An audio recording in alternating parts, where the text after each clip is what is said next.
But Trask's sacrifice won't be forgotten. You see, Telemachus is actually going to try and help him. He feels obligated now, just from the amount of time they've spent together. Trask has bought you the time you need to escape. You should make your way to the starboard section of the ship. That is unfortunate, but he can't waste time. He has to go. The ship is blowing up. The Endar Spire is under attack, and bad things happen. This is Carth Onasi on your personal communicator. I'm tracking your position through the Endar Spire's life support systems. Basila's escape pod is away. You're the last surviving crew member on the Endar Spire. Now, I can't wait for you much longer. You have to get to the escape pods. Alright. We know what we gotta do. No going back. So, onward we go, incidentally. We do have a full map, which is cool. That is only one Sith trooper. I'm not too worried about running up there and doing stuff to him. Do we want to do something special? Let's do a power attack on him. And here we go. Come on. Don't take damage. Yes. Ooh. Now we just do a clean attack. Nice. Alright. Nothing can stop us. Anything through here? Can't get through. It's broken. No remains on the Sith.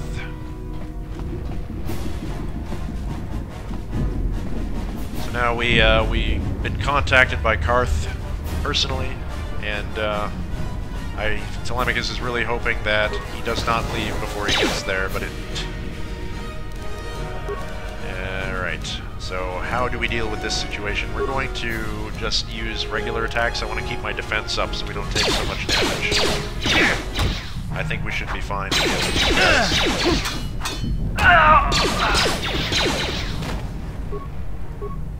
Cue the attack.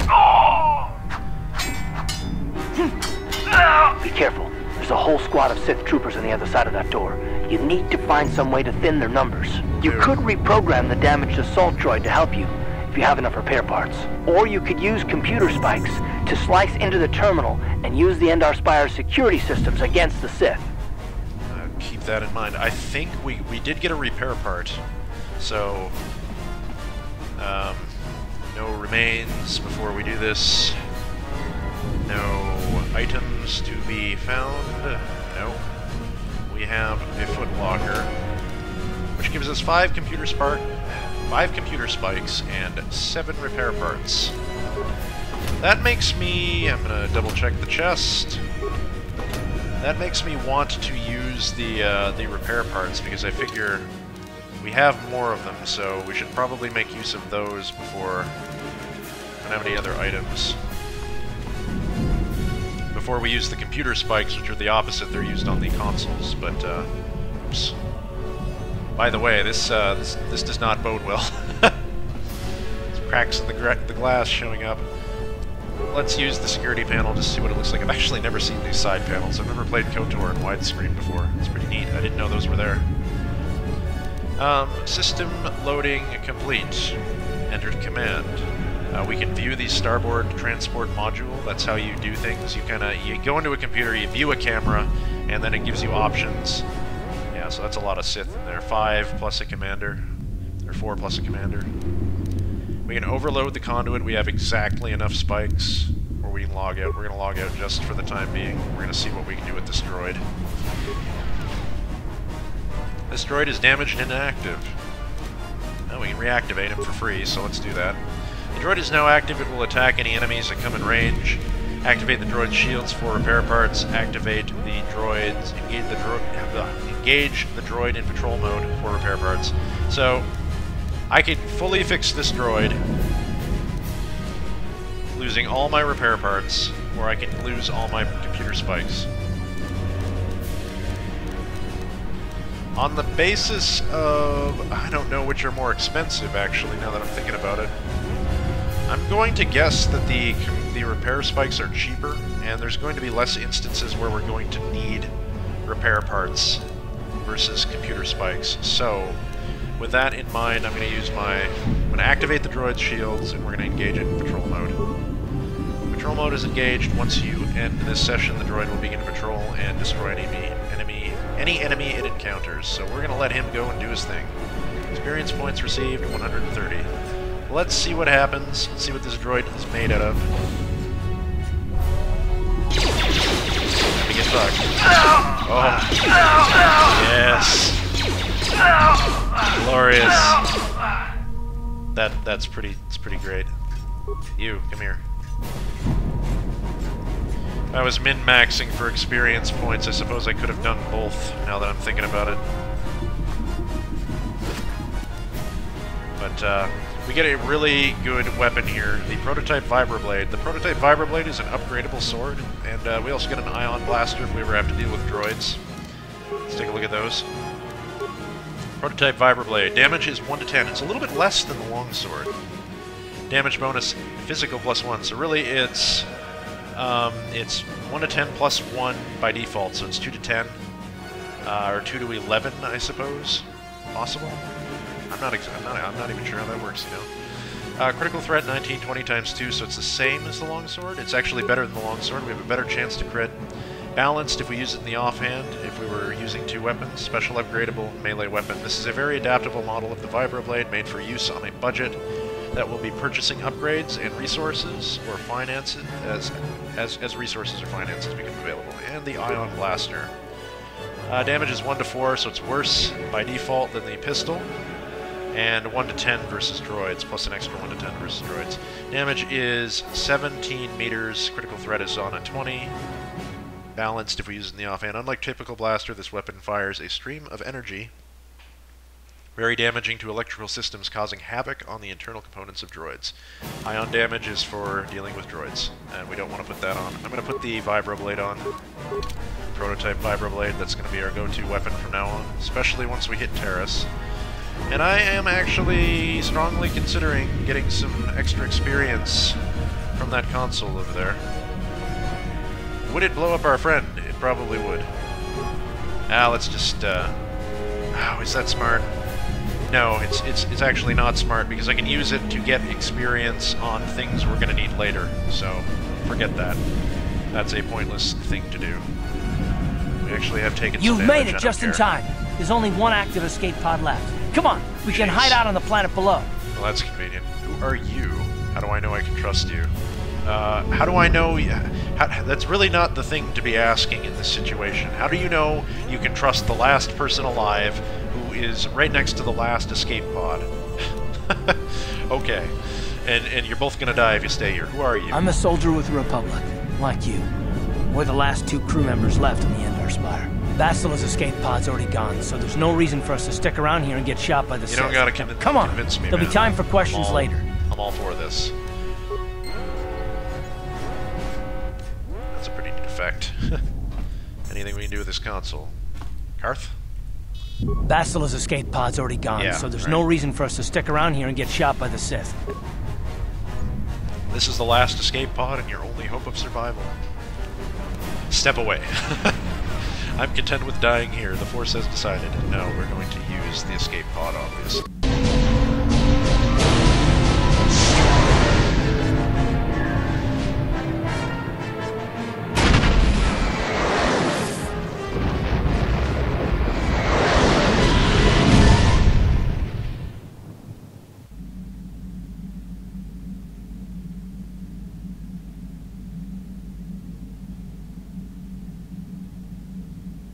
We smacked our head.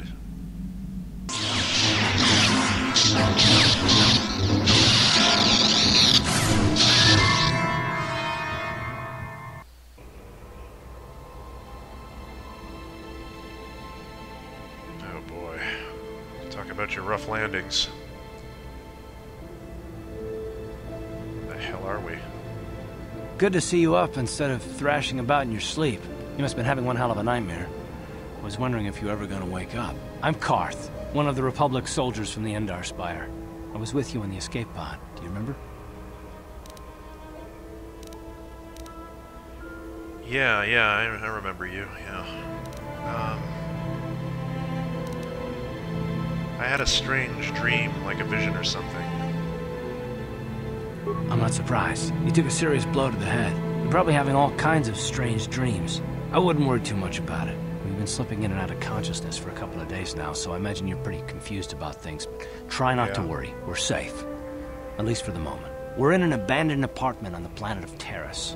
We were banged up pretty bad when our escape pod crashed, but luckily I wasn't seriously hurt. I was able to drag you away from our crash site in all the confusion, and I stumbled into this abandoned apartment. By the time the Sith arrived on the scene, we were long gone.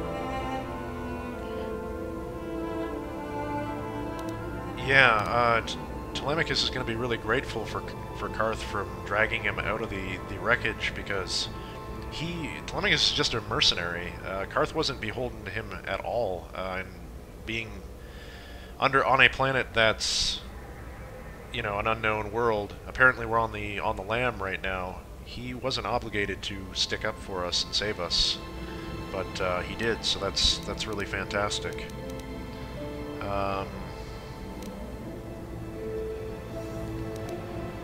I guess I owe you my life, thanks. You don't have to thank me. I've never abandoned anyone on a mission, and I'm not about to start now. Besides, I'm gonna need your help. Taris is under Sith control. Their fleet is orbiting the planet, they've declared martial law, and they've imposed a planet-wide quarantine. But I've been in worse spots. I saw on your service records that you understand a remarkable number of alien languages. That's pretty rare in a raw recruit. But it should come in handy while we're stranded on a foreign world. There is no way the Republic will be able to get anyone through the Sith blockade to help us. If we're gonna find Bastila and get off this planet, we can't rely on anybody but ourselves. Yes, Telemachus is a polyglot. He, being noble has its perks, and perhaps he had a tutor when he was a child that taught him various languages of the galaxy's most common species. So he is quite a capable interpreter and translator of things that are going on. And as for the Sith, yeah, he recognized their foul stench when he woke up. So Bastila, she's the one from the Endar Spire, right? That smack to your head did more damage than I thought. Bastila's a Jedi. She was with the strike team that killed Darth Revan, Malak's Sith master. Bastila's the key to the whole Republic war effort. The Sith must have found out that she was on the Endar Spire and set an ambush for us in this system. I believe Bastila was on one of the escape pods that crashed down here in Taris. For the sake of the Republic war effort, we have to try and find her. I think he would be... What would he do? What would Telemachus do? He would, part of him would be like, the Republic is no longer... He's going to be declared dead. That much is pretty clear. When the ship is lost, generally, you know, enemy territory, he's not going to get any reports on just how many are lost, but I suspect he's going to know that his paycheck is out the window at this point, and simultaneously, though, Carth saved him, and they're on a hostile planet. He's the only friend that he has, and as far as he's concerned, Bastila is a Jedi. She might still be alive. She might be able to help. She might... she'll certainly vouch for him if we manage to bring him back. The money will still be there, and not to mention the money. He also really cares about the Jedi, and he knows they've suffered quite a blow in this war, and he wants to basically defend the values of the Republic if they are in fact under threat by the Sith. He hasn't actually experienced the Sith. This is his first assignment, and so far he doesn't have any reason to believe they're anything other than Republican, like just disenfranchised Republican soldiers that are opposite side of the Civil War. But he did sign up for this Civil War to fight on his side, so he might not begrudge the Sith. He doesn't know anything about them. He, in this particular case, these Sith, I should say, he knows quite a deal about the Sith, but he's not convinced yet that this isn't an internal matter. He needs to judge that for himself. He needs to find Bastila. So,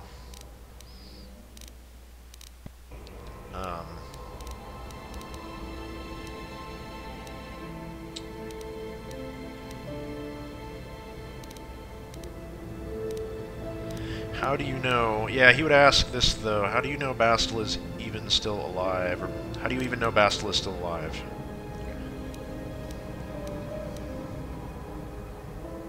What do you ask that? How can one person, even a Jedi, be so important? For the sake of the Republic war effort, we have to try and find her. He's not going to say that. It's true, but it's very callous. He's not going to say that. He's...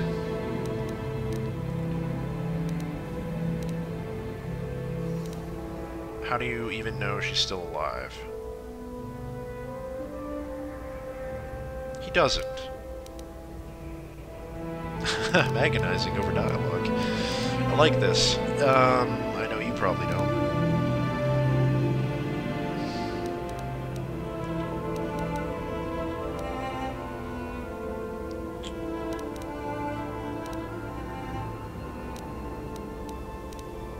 Any idea where we should start looking for Bastila? While you were out, I did some scouting around.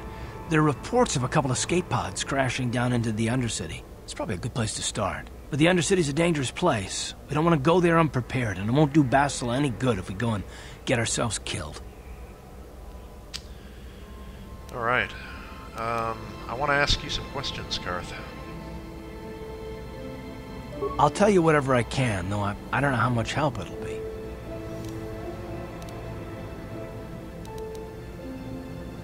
What do you know about Malak and the Sith? That's something that interests him a lot. Everything I know about Malak is pretty much common knowledge. He escaped the trap that killed Darth Revan, his Sith master. With Revan's death, Malak became the new Dark Lord. It's obvious that Malak's a ruthless tyrant who'll crush anyone who stands in his way, just like Revan was. Experience has shown that the Sith won't stop until the Republic lies in ruins. Malak and his Sith don't respect anything except raw, brutal power. It's hard to imagine how someone who used to be a Jedi could become such a monster.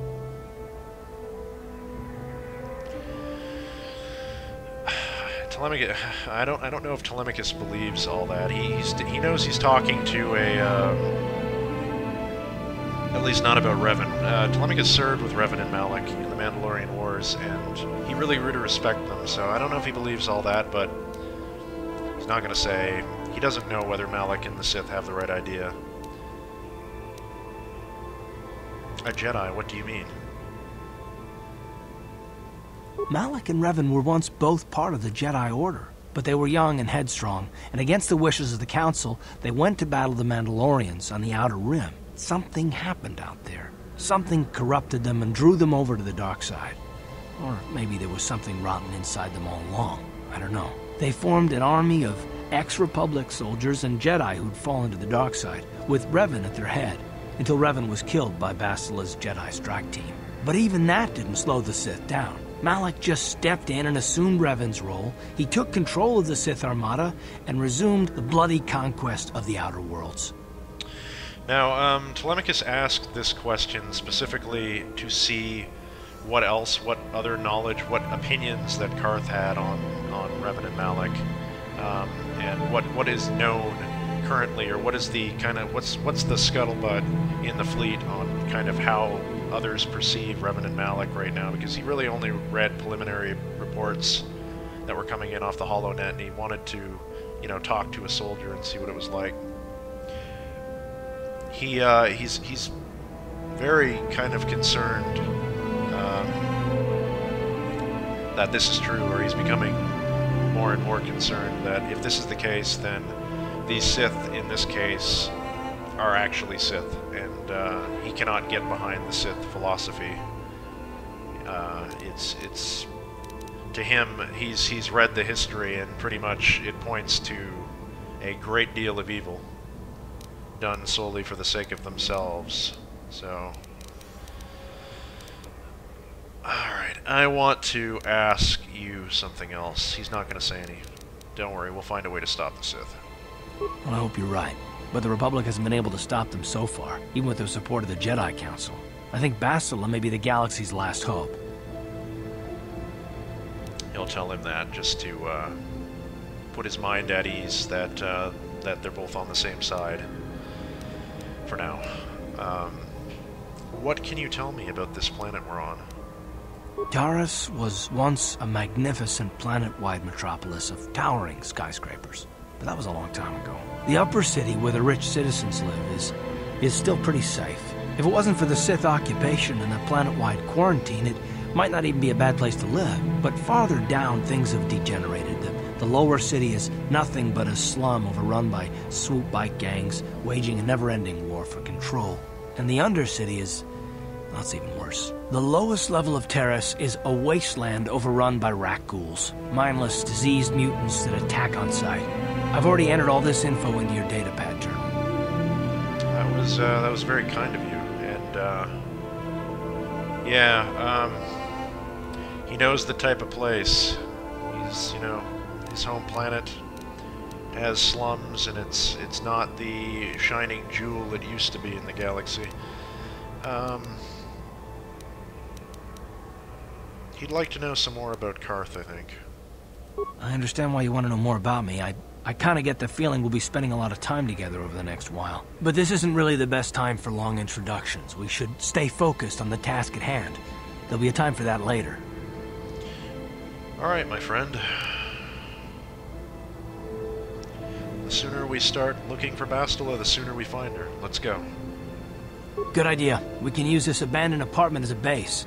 We can probably get some equipment and supplies here in the upper city. Just remember to keep a low profile. I've heard some grim stories about the Dark Jedi interrogation techniques. They say the Force can do terrible things to a mind. It can wipe away your memories and destroy your very identity. But I figure if we don't do anything stupid, we should be okay. I mean, after all, they're looking for Bastila, not a couple of grunts like us. All right, soldier, let's move out. Sir, yes, sir. Well, folks, that is going to end this particular episode of Star Wars Knights of the Old Republic. Rag plays Star Wars Knights of the Old Republic. It's been a while since I played this game, and I'm excited! Get the feels right in my chest. I'm happy I'm playing this again. I'll see you next time.